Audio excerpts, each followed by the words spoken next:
Здравейте на всички, за тези, които не ме познават, аз съм Теодор Христов и се бия в една от най-големите организации по кикбокс.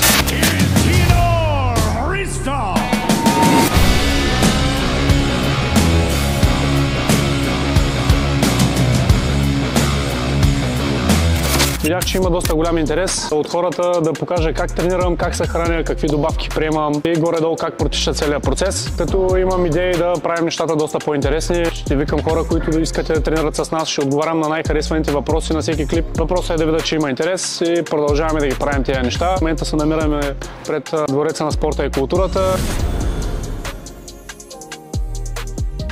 След малко ще влезем в залата да видите какво представлява една моя тренировка. Това е нашата зала, в която прекарвам по-голямата част от деня. Тук се случва цялата магия, цялата подготовка. И горе-долу малко преди мач да минаваме някъде на лагер в друга държава, но главно работим тук с нашата група, която е в малък състав, понеже тренираме малко по-привейти тренировки. И с моите треньори Петър Петров и Дилян Славов сме тук по цял ден и работим, за да може да сме на много високо ниво. Като цяло с тях се запознахме още като влязах в началото в залата, бях 9 годишен и те двамата още бяха състезатели. И така постепенно след време вече, може би 12-13 години след това, се отделихме да тренираме по-професионално. Тренирал съм на много места по цял свят, но наистина никой не ги доближава. Аз лично не смятам, че има по-добри треньори от тях. И сме не само екипа ми, като семейство, винаги сме заедно навсякъде, победа, загуба и съм щастлив да казвам, че това е най-добрият екип. Тренирам вече близо 15 години. Както казах, 9 годишен съм влязъл в залата, сега съм на 24. Причината беше, че бях много тормозен в училище. Ще да се захвана с нещо, с което да мога да се самоотбранявам. Но ето, че това вече е част от живота ми, запалих се по този спорт и вече 15 години съм в залите и изобщо не съжалявам. Днес ще направим малко спаринги, като идеята не е да се ударим, ами идеята е повече да работим върху рефлекса. Естествено, ако допусна някой удар, няма да го покажа, защото е моят влог.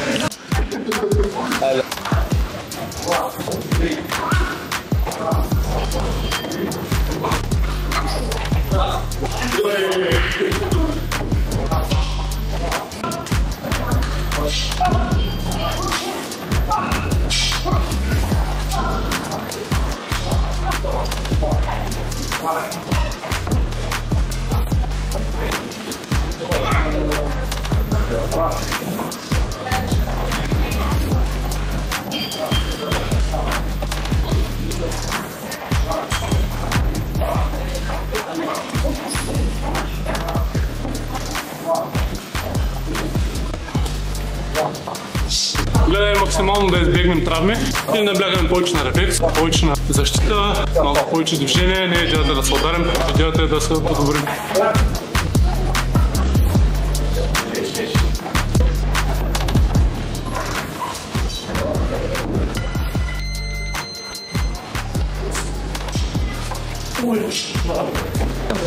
Както виждате, стила не е малко по-различен. Можем да с това се отмечаваме. Не сме типичните кикбоксери. Ще сме малко по-разчупени, може би малко по-криви. Това е следващия талант. Васил Христов. Преди 2 години, като дойде в залата, не знаеш къде се кадира и 2 години по-късно вече смея да твърдя, че почва да ходи по моите стъпки и дори ще има съдвини със сигурност.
Горе-долу това беше за днескашната тренировка, като не можахме да вкараме всичко, понеже кръгът ще стане много дълъг. Направихме чували, направихме малко спаринги, направихме малко сила, повече като кросфит естествено. И това е, очаквам ви утре пак в залата.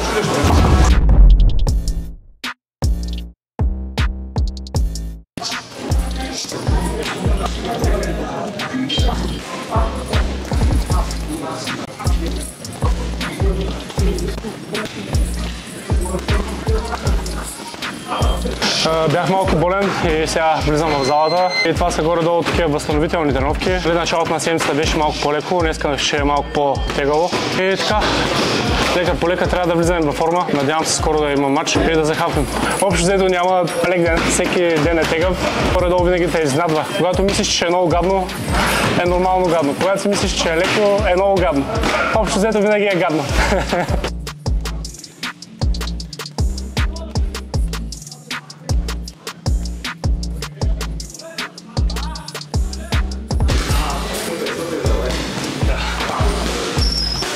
Тъй като има две камери, оттам и от тук трябва да правим много сериозни лапси.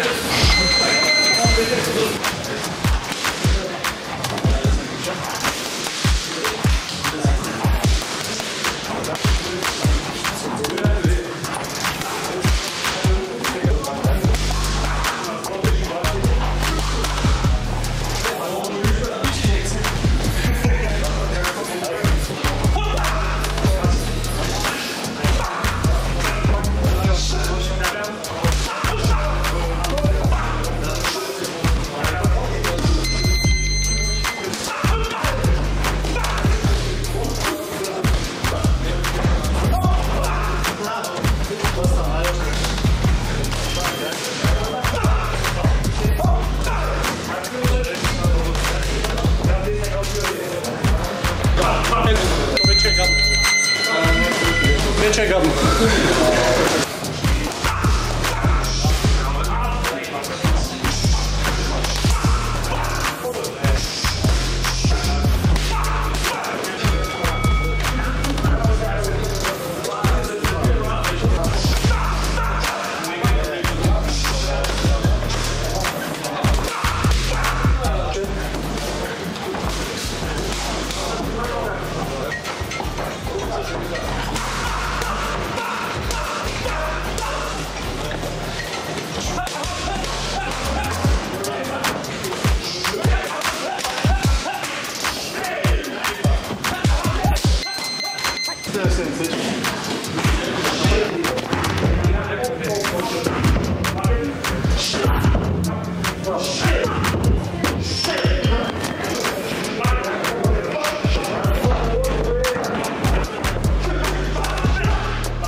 Ще се радвам в коментарите да споделяте мнения, да кажете какво точно искате да видите и да правим забавни неща. Ако искате да виждате подобен тип съдържание, абонирайте се за канала и да действаме.